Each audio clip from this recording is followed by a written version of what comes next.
possible action. We have, Mr. Chairman, we do have some information. Chief Bonamici would like to clarify. Okay. For the record, Robb Bonamici, Chief Game Warden.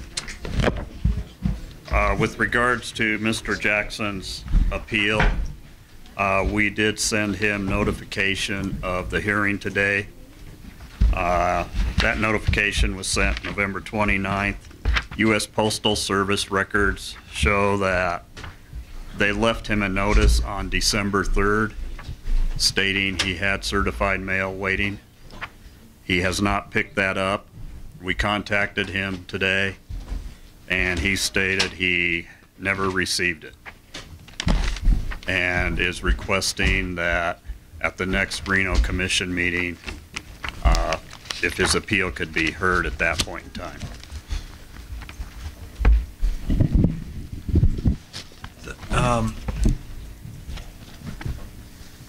I'm not sure how to word this, so I'm just going to put it simply. What administrative law judges have told me over the years is you're never wrong to give the guy the continuance and let him have his time to his day in court, basically, or his day before the commission. But they're often reversed if they do the opposite. So my advice would be to allow the continuance. If Mr. Jackson claims he didn't get it, then give him the benefit of the doubt and allow him to have his hearing in March. So is that something that we should vote on as a board, or I can just say we'll continue it? I think you can just say you just continue it. There's, okay. Yeah. We'll continue it. Okay. And just in addition, Suzanne also mailed it separately, independent of us, to Mr. Jackson, both regular mail and certified mail. So that was going to be my question. So he's had 3 mailings went to him, and apparently he hasn't received any. All right. But he is aware of the next date, and that's his shot. Okay. And he requests it be in Reno as opposed to Las Vegas. Okay. Did he put it in writing to you? No, I think he put it in writing to you, so that is, right. That's an acknowledgement that there's communication, and then when we get to March, then we can make a decision then. Okay. That's just a suggestion. This is probably the roughest page of the Wildlife Commission agenda I've ever seen, but we're getting there. That means we're moving on to agenda item number 20, Nevada Board of Wildlife Commissioners Committee assignments for possible action. We do have a new commissioner. I have not had time to sit down and go over the committee assignments with that new commissioner. So at this point, I'm not going to make any changes to the committees or do anything with them until I have time to sit down with that person and go over it. So, any other committee stuff that anybody else on the commission would like to bring up? Seeing none, it's listed as an action item. Anybody have any public comment on that? Seeing none, we'll bring it back. Nothing. Okay, we're moving on to agenda item number 21, future commission meetings. Secretary Ken Mayer. Okay, Mr. Chairman, we do have the next commission meeting in Las Vegas, February 1st and 2nd. Suzanne, we don't have a location yet, almost. So we're still working on that. The problem was that our normal location was not available, and staff's been contacting a number of places, venues that would accommodate this, and we've either been too expensive or not available. So we have a line on a couple things, and we will certainly have that well in advance. And I will also mention that the March meeting is in Reno, and it's March 15th and 16th, if you want to mark that down. March 15th and 16th in Reno. The April meeting is in Reno. We need to set the date still. And then the May meeting, 10th and 11th, is in Reno as well. And what we have normally in March, well, in February we have the big game season setting. March we normally have our CAB workshops and legislative items, and in April more legislative items, and then May is our big game status report and quota setting. Commissioner Rain. Just to save a tree, if we could put it as part of our March meetings, the exhibit for number 19. If everybody keeps their information, and let Suzanne know that we don't need, unless there's additional material, we don't need anything more on the Terry Wayne Jackson appeal case. If everybody keeps their stuff, everybody knows that, and I'll simply scratch that in on this for the March, what was that again? March 15th and 16th. 15th and 16th on that, and maybe we can save a few hundred pages. Thank you. Anybody else have anything? Just a question, I guess request and a question. I guess my request would be what committee meetings we have planned and the timing of those. And then the second part of that would be, is the venue we find for the meetings going to be available, you know, Friday morning, Friday night, and possibly even Thursday evening for committee meetings? Or do we need to look at any committee meetings being held at the Las Vegas NDOW office? No, she's checking for the Thursday. Yeah. We can't answer that right now. Because I know we have a tag allocation meeting Friday at 6:30. Yeah. And a lot of times we do those at Endow's office. Heritage meeting, and that was scheduled for Friday morning. We didn't pick a time yet. Okay. Oh, awesome. Commissioner Minich? Maybe I hope I didn't miss it, sitting back here yapping, but what happens with our meetings here after January? Well, we have to find another location for the meeting. There's ample room right next door at the university. Hope to move someday. So we have some other options. The main thing for holding a meeting is that once you schedule the building, the location, we can't be subject to being bumped, because that happened once before. And so we try to avoid those, where the county, for instance, has been real good, but then they always say, oh, by the way, if something comes up, you guys are out, and you can't notice a meeting and have a meeting if that's a possibility. And there's actually a couple of opportunities over at the county, and maybe I can help out with That'd be part great. of that. So, and they've got recording system. They've got it set up. So. Okay. Commissioner Rain? Just one more point. Since we seem to not have a portion of this agenda not to adjourn, do we have to stay here until next meeting? Yes. You do. just throwing that out. I just noticed that. Thanks for pointing that out, Scott. I could have done that earlier, like yesterday. You're optimistic. Okay, anybody else have anything on agenda item 21? It is listed as an action item. Anybody have anything on 21? Seeing none, we'll bring it back. 22, public comment. I only have one card for public comment, Fred Volz. And anyone else who wants to come up that maybe I don't have a card on, just come up and I'll note you. I think I have cards for pretty much everyone left in the room. So. The record, Fred Volz. It's appropriate to apply a tourniquet when a broken artery is spewing blood and threatening a life. Unfortunately, no one in Wildlife's executive management or at the Clark Cab seems inclined to do so for the Lake Mead Fish Hatchery. The Commission's September 2012 meeting, there was an extensive report about the intractable problems of water temperature and quality, water supply costs, the certain death of hatched fish because of Lake Mead's elevated temperature, and the quagga mussel infestation. These problems began shortly after the state's $17 million 2005 investment to renovate the facility and have effectively rendered the facility useless.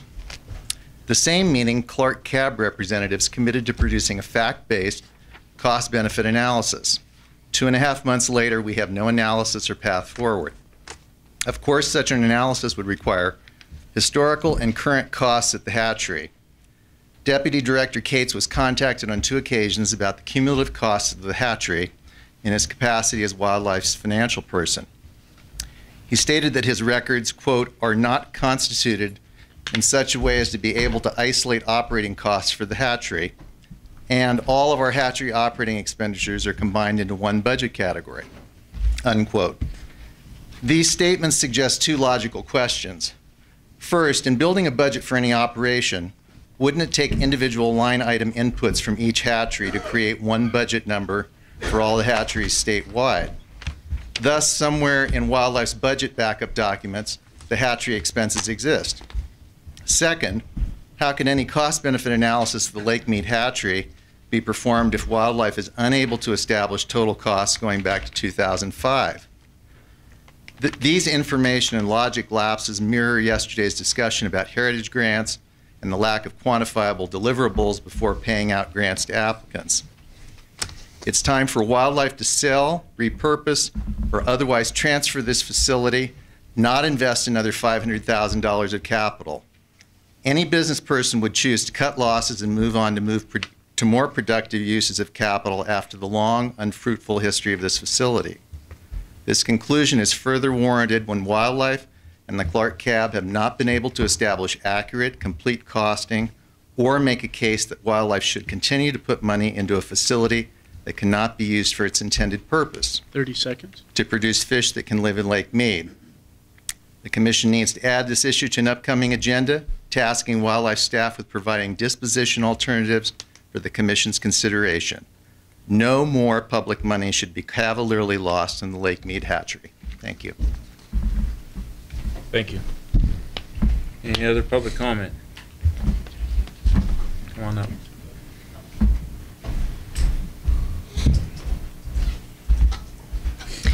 Karen Taylor, Reno, Washoe County. I wanted to just make a comment about that. I've been here for a couple days now, and I've been hearing about how those of us who want to protect wildlife do not put our money where our mouth is. And once again, I want to mention something that was said yesterday by Chris, I believe, that we have money. We just have been kept out of the loop. And we would like very much to participate in wildlife management as long as wildlife is protected and that our money isn't used for the killing of animals. So we do support many organizations that protect wildlife. Another thing, too, that I keep hearing is how emotional we are. And as those of you who have been on the Trapping Commission know, I'm very emotional. But I also today heard how people with hounds love the lifestyle. Their dogs even love the lifestyle, and their dogs get excited. So I want to point out that hunting is all about emotion, trapping is all about emotion, and of course money, and perhaps hunting also. So there's certainly emotion on both sides. And one last thing, and the gentleman from Las Vegas, the Las Vegas Cab, did a really good job of hearing me vent, but I did want to say it publicly. Those of us who have family members in law enforcement and family members who have just returned from Afghanistan do not appreciate the fact that people who make the comparison of hounds for trophy hunting as the same as the animals who protect our freedoms and protect our loved ones, also who are in law enforcement. It is not the same thing. I see trophy hunting as a type of atrocity, and to make that comparison was very insulting. Thank you. Karen, you may be the one person in the room I don't have a card for today, so if I could get one, please. Tina? I don't have a card either, Jeremy. I've got it from earlier.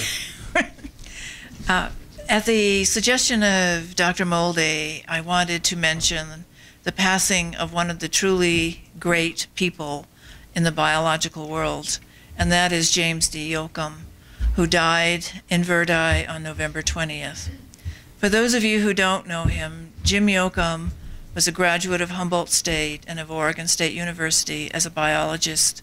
He was the first wildlife biologist hired by the Bureau of Land Management, and he worked out of the Ely office. And it's through his photography and his articles in the Ely newspaper that he came to the attention of the, it was Penny, Director Penny of the BLM, and Udall, and encouraged the publication of the first brochure. It's actually a pamphlet on wildlife on public lands, and they used a lot of his photographs in it. He was a great photographer. It was in color. It was one of the first color photographers. He then moved to Reno, and he worked very hard. I have papers on him where he attended the Desert Bighorn council meetings. He was very active in saving the pupfish in southern Nevada.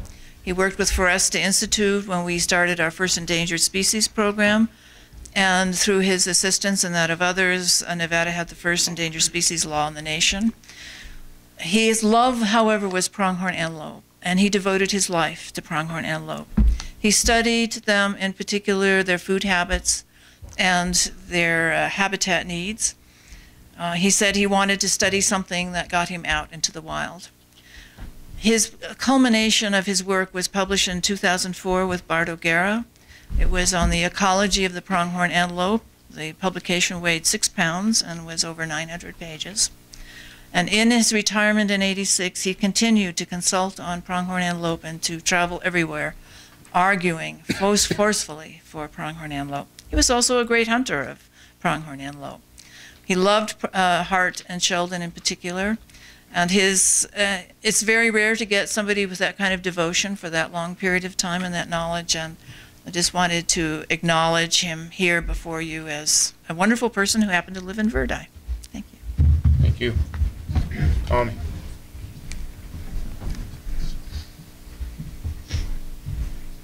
For the record, Tom Casanelli with Humboldt County.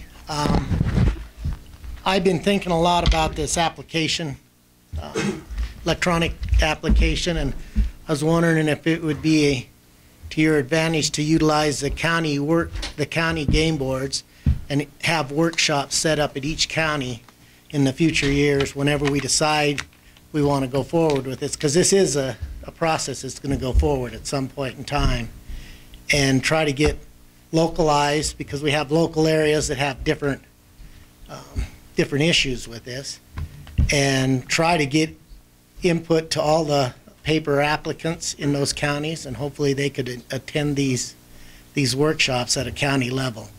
Whereas if they had to come down here to listen to it, it'd be a lot harder for them. It was just something I was thinking about in the back when we were going through all this. The county game boards may be able to help in that process. Thank you.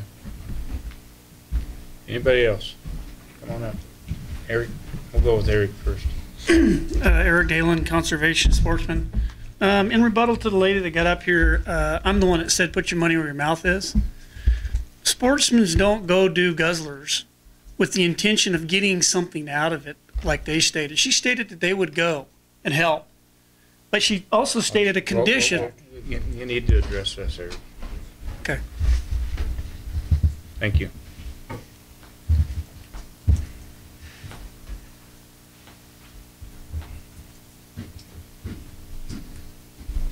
My name is Steve Bourne, Vice President of High Desert Houndsman. Earlier today we heard the petition for the hounds and stuff. I would recommend that the board, since the position was originally presented here, that they bring it back here in March, and hopefully that the same people could work these issues out here rather than a longer distance away in Las Vegas. I would ask that be considered. Thank you. Okay, thank you. Any other public comment? Dr. Moldy. Mr. Chairman, Don Moldavino. I just want to thank the Commission for your patience and dedication and devotion to duty today. I'm fully aware this is a rather unusual meeting. Well, not really, but we don't have a lot of these, and they can be a lot of fun as well as a lot of hassle. But what I wanted to do was make a comment about some of the things speakers have said about where's the public, where's the general public on this? Where in the hell are they? Who speaks for them? Why aren't they here? And I'll tell you why I don't encourage the general public to come to these meetings. I used to do that. Most of you are not old enough to remember this, but in the early 80s and the late 70s, we used to have a fair number of public come to these meetings. I think Joe Blaisley and Jerry Lent will remember this. And when the public comes to these meetings, they, first of all, don't understand. They don't have a clue what you're doing or why you're doing it. They don't understand why animals aren't your focus, instead of making it convenient to kill them as your focus, which is really what you do mostly, in my opinion. I could be wrong. And so we used to almost have fights in the room. I've been threatened in the parking lot. I almost, accepted a challenge one day. My wife used to worry about her dog getting poisoned by somebody or windows being shot out. That was what happened when we used to have public come to these meetings, and they would never come back. they would be so disgusted with this thing, this place, and what you did here that they would never again show their face. And you know what? I don't want people to think of this department this way. If they want to come on their own and learn about the system, that's fine. But I'll tell you what, I am not going to invite the public to these proceedings because they just don't get it. And I don't like how it ended up. I have a couple nitpicking things. I've heard a couple people say it's their right to use their dogs and chase things around. I always thought this system operated on the privilege concept. There is no constitutional right to have dogs. It's a privilege. You have to have a license. If you screw up, your license gets taken away. It's a privilege. It's not a right. The second thing is this crazy 32 or 3,500 number for pronghorns in Sheldon. Do any of you know where that number came from? I'll tell you. It came off the founding documents in 1932 or so when Sheldon was originally conceived, and that number was pulled out of the air and put on a paper in 1932 or whenever it was, and that number then periodically gets, it's kind of humorous to me when I hear that number because it's utterly meaningless in today's terms. Anyway, that's it. Thank you for a very good job. Thank you. I just Joe. got, oh, okay.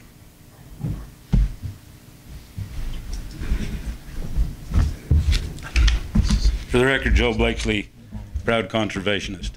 I just have to respond to that. I've been doing this for almost 40 years, and my memory is different from Dr. Moldy's.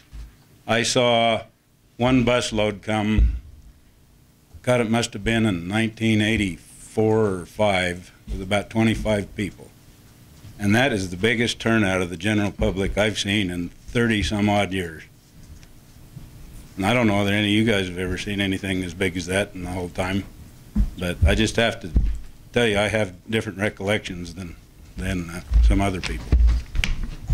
All right, Jeremy does have a card here. I did get a card from Patrick McLaughlin. I don't know if that was just a remnant or if you wanted to. My name is Patrick McLaughlin. I live in Verdi, Nevada. I'm basically against the bear hunt, but I'm definitely against the bear hunt with dogs. I think it's inhumane, and both the dogs can get hurt and the bears can get hurt. So I just want to be on the record that I oppose the bear hunting with dogs. Thank you. Thank you for your time. Dr. Lance.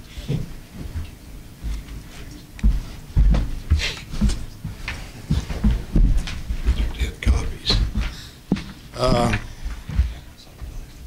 Do I need to file a public records law request or FOI to obtain complete detailed accounting of every item expensed to all heritage projects, including Endow's projects, like you are requiring from some of the heritage contractors for every nickel and dime they spend, and the agency is not paying them totally, and they're using every excuse not to pay them, and appears there to be some serious favoritism here.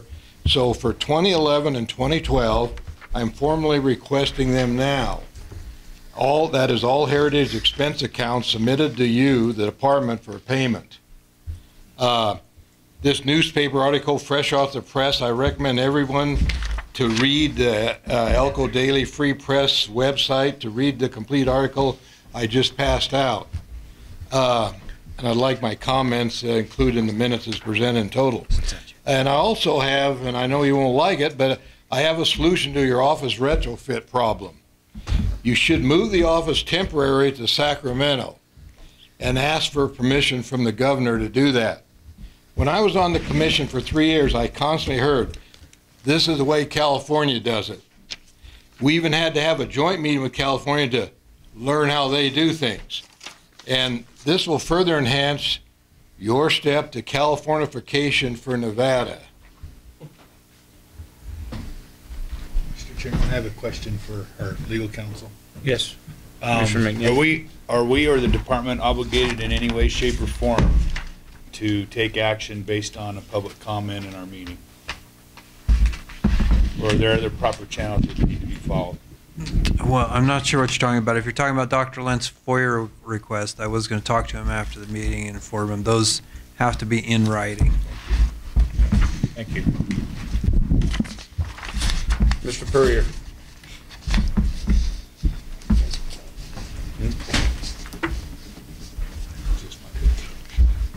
Jim Purrier. Just want to make a comment on anybody that does have some funds for seeding or putting up guzzlers and stuff. It's not just big game and trophy game that gets a benefit from that. And anybody that doesn't understand wildlife.